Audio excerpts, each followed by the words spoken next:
Bonjour, bonjour, comment allez-vous? J'espère que vous allez très bien. Bienvenue à la deuxième série de vidéos sur les stratégies de trading sur les crash boom et volatilité et autres. Pour cette vidéo, nous allons nous montrer comment trader efficacement les spikes, et être rentable avec quel marché de crash boom et, faire des profits sans avoir besoin d'aller télécharger ou d'acheter les indicateurs qu'on retrouve sur le net que les gens vous vendent. Je profite en même temps pour vous dire d'arrêter d'aller acheter ces indicateurs là, car ces indicateurs, aujourd'hui je vais vous montrer la méthode sur laquelle ces indicateurs sont basés. C'est rien que sur des moyens mobiles.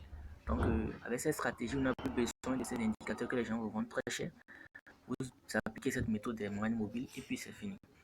Donc sans plus tarder, nous allons démarrer en commençant par insérer les différentes moyens mobiles.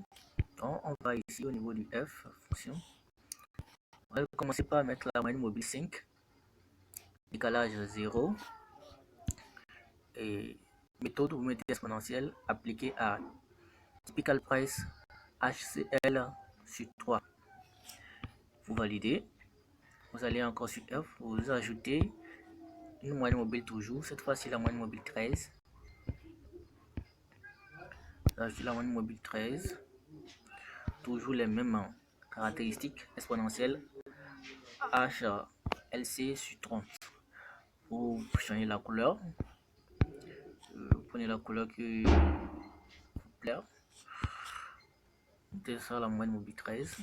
Et puis on ajoute la moyenne mobile 50, non 30 d'abord, la moyenne mobile 30, les mêmes caractéristiques, vous changez la couleur, choisissez ça, puis un dernier moyenne mobile, vous ajoutez la moyenne mobile, pour ajouter vous appuyez sur le plus qui est ici, le plus qui est là, vous ajoutez la moyenne mobile 50 cette fois-ci, moyenne mobile 50, les mêmes caractéristiques, et puis ça ici notre couleur également.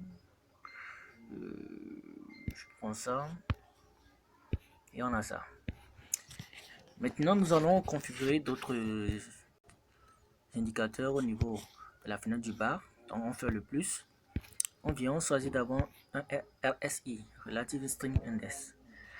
Et vous mettez la période sur 21, appliqué à close, le pixel 2. Au niveau des niveaux, vous mettez le 100, le 68, le 28, le 20, le 80. Et puis vous validez. Vous avez ça qui apparaît. Maintenant, pour que ça apparaisse comme ça, il faut veiller à ce que la couleur ici soit sur blanc. La couleur ici, ça sera sur blanc. Là, ça apparaît comme ça, vide. Apparemment vide, sinon il y a la coupe qui est là, mais comme la couleur blanche, elle est fondue au fond. Vous appuyez sur le F encore. Maintenant, vous appuyez sur le plus qui est en bas ici. Le plus ici, qui est là. Cliquez sur ça. Maintenant, on va ajouter une moyenne mobile. 50. Exponentielle. Typical price. Et la couleur, moi je préfère le bleu. On fait OK. On est là. Bien. Maintenant, comment marche la méthode? La méthode, elle est très simple. Nous sommes ici sur le crash. Sur le crash 500. On sait que le crash, au niveau du crash 500, au niveau du crash en général, les SPAC apparaît à la baisse. Donc, lorsque la tendance elle est baissière. Donc, notre objectif premier, c'est de déterminer la tendance de cours, la tendance en cours. Et pour cela, on a besoin de la moyenne mobile 50 qu'on a mis dans la fenêtre du bas. Lorsque vous voyez que la moyenne mobile 50 qui est dans la fenêtre du bas fait ceci, c'est-à-dire elle a fait cette concavité là vers le bas, là, il faut savoir que la tendance baissière finit sur haussière qui est en train de démarrer. Donc, actuellement, là où nous sommes ici, on ne peut pas trader les spikes. C'est pas bon. Mais on peut plutôt trader les ticks. Ça, c'est une autre vidéo. Maintenant, on va chercher l'inverse. Par exemple, ici, nous voyons bien que la moyenne mobile 50 qui est vers le bas a fait une concavité vers le haut à ce niveau. Là, ça, c'est un signal qui nous dit que la tendance haussière a été épuisée dans cet intervalle de temps là. Donc une tendance baissière va démarrer. Et cette concavité là elle a été marquée par ce gros spike qui est là. À l'arrivée de ce gros spike, nous avons la moyenne mobile 5 qui a coupé la moyenne mobile 13 et la moyenne mobile 13 qui a coupé la moyenne mobile 30. Quand la moyenne mobile 13 coupe la moyenne mobile 30, là, vous êtes prêt à prendre position pour prendre un autre spike. Et quand est-ce qu'il faut prendre position? Vous prenez position lorsque le prix se rapproche de la moyenne mobile 5. Comme ici, par exemple, vous prenez position quand le prix se rapproche de la moyenne mobile 5. Et à coup sûr, on a un spike qui va se produire sur la moyenne mobile 5. Maintenant, si le spike ne se produit pas sur la moyenne mobile 5, ne décrochez pas, ne fermez pas votre trade. Elle va se produire sur la moyenne mobile 13. Maintenant, si elle ne se produit pas sur la moyenne mobile 13, lorsque la moyenne mobile 5 va croiser la moyenne mobile, lorsque la moyenne mobile 5 va croiser la moyenne mobile 30, un spike va se produire. Maintenant, si elle ne se produit pas, que la moyenne mobile 5 vient toucher la moyenne mobile 50, là vous pouvez clôturer. Parce que en ce temps, ça veut dire que la tendance a complètement changé. Vous pouvez clôturer votre trade. Vous avez perdu, c'est vrai, mais ce n'est pas grave. Puisque en tradant, ce n'est pas une perte en soi qui est un mauvais trade. C'est plutôt plusieurs pertes en soi qui sont des mauvais trades. Mais comme avec cette stratégie, on ne peut pas perdre plusieurs fois, c'est une stratégie qui est meilleure.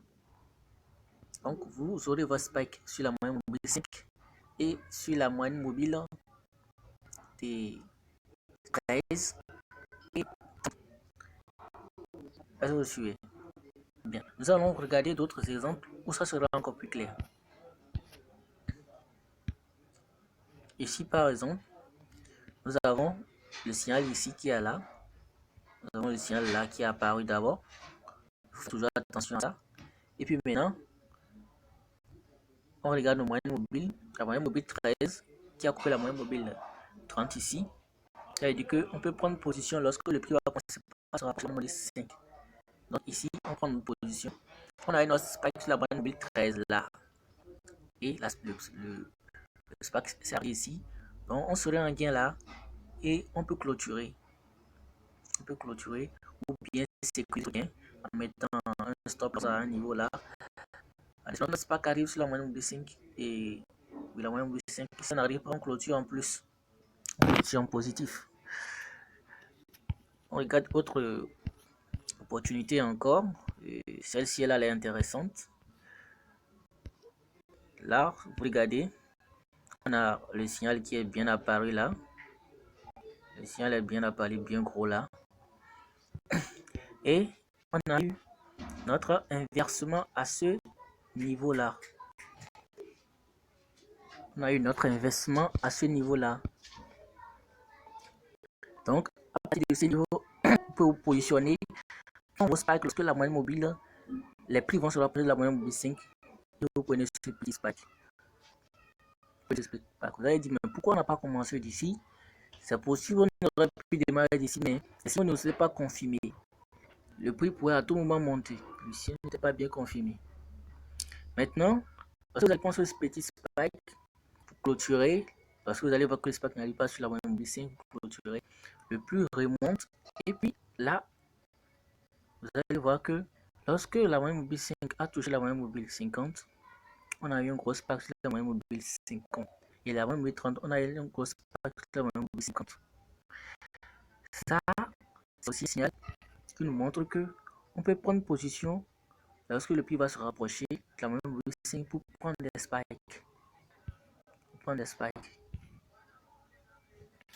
Bien, on va regarder encore autre opportunité. Il y a celle-ci qui est là.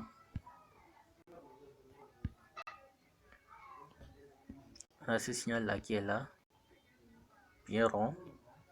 Il nous montre que la tendance va baisser. On peut commencer à prendre des spikes. Donc, on se positionne après ce spike pour prendre nos spikes ici. Après ce spike, on se positionne. Et on a sur la moyenne mobile 5, accompagné de deux autres spikes. Donc, vous aurez gagné tout ça là. Et quand vous êtes souvent face à cette grande tendance, vous prenez des spikes successifs comme ça, le mieux c'est de clôturer et d'attendre une autre cassure. Donc vous clôturez, le prix va remonter, vous attendez une autre cassure. Ici, il y a une autre cassure qui va se produire ici avec ce spike.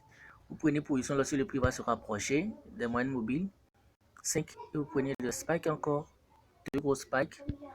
Vous clôturez et puis vous observez, vous attendez notre cassure. On a une autre cassure qui se produit encore ici, là. Donc vous positionnez, vous prenez les spikes lorsque les prix vont se rapprocher de la moyenne mobile 5. Vous allez prendre ça, vous allez prendre le gros qui suit, et ainsi de suite. Vous allez en prendre jusqu'à là. Puis vous clôturez et vous attendez qu'une nouvelle strangulation se produise. Mais il n'y en aura pas de strangulation qui va se produire parce qu'on a un signal qui montre ici que la tendance baissière est déjà terminée. Donc voilà un peu la stratégie et j'espère que ça vous a plu et que ça vous permettre de faire beaucoup de gains avec les spikes. Si vous avez aimé, n'hésitez pas à faire un pouce et à partager la vidéo. Et si vous avez envie d'avoir la stratégie qui permet de faire de telles performances comme ce que vous voyez ici, n'hésitez pas à nous contacter. Notre lien Telegram est dans la description. Et la stratégie, elle est vraiment meilleure. Et avec ça, vous pouvez vous faire un maximum de gains. Merci beaucoup et bonne suite à vous.